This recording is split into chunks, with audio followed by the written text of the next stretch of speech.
A new volcano has erupted, the papers say. And last week I was reading where some ship saw an island being born.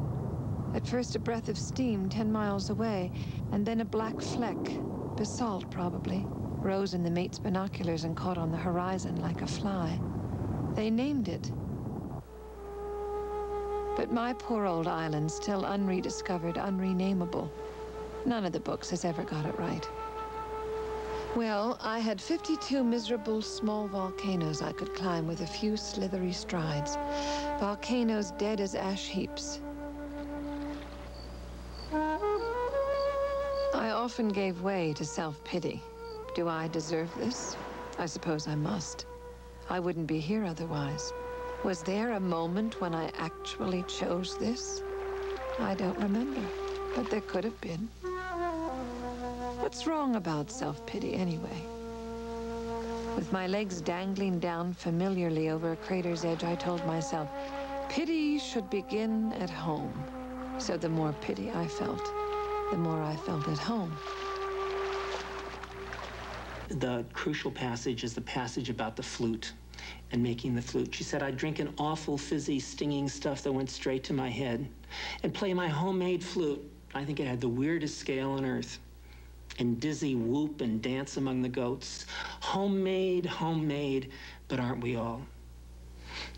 I think there's a way in which everything in Bishop is homemade. That is, it is centered in her own perception. There's a kind of absolute authenticity about every word spoken at every time. And there's a sense that, well, perhaps this is modest, perhaps this is not the insight one needs or wants, but it's what I have, and that's what I can make. Dreams were the worst. Of course, I dreamed of food and love, but they were pleasant rather than otherwise.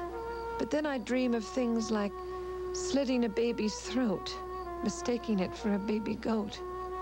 I'd have nightmares of other islands stretching away from mine, infinities of islands, islands spawning islands, like frogs' eggs turning into pollywogs of islands, knowing that I had to live on each and every one eventually, for ages, registering their flora, their fauna, their geography.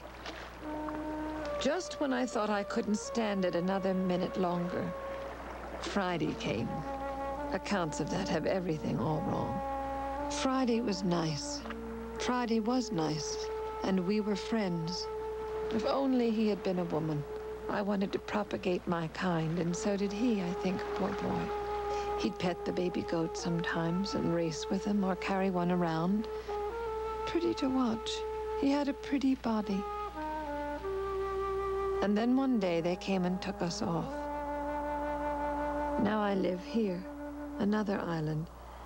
It doesn't seem like one, but who decides? My blood was full of them, my brain bred islands. But that archipelago has petered out. I'm old.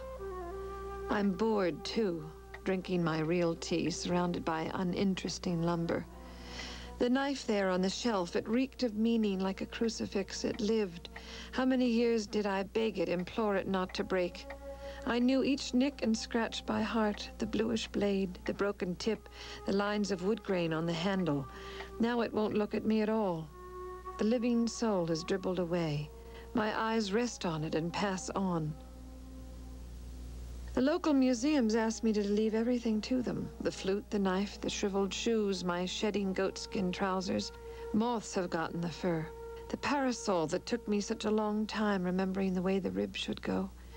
It still will work, but folded up, looks like a plucked and skinny fowl.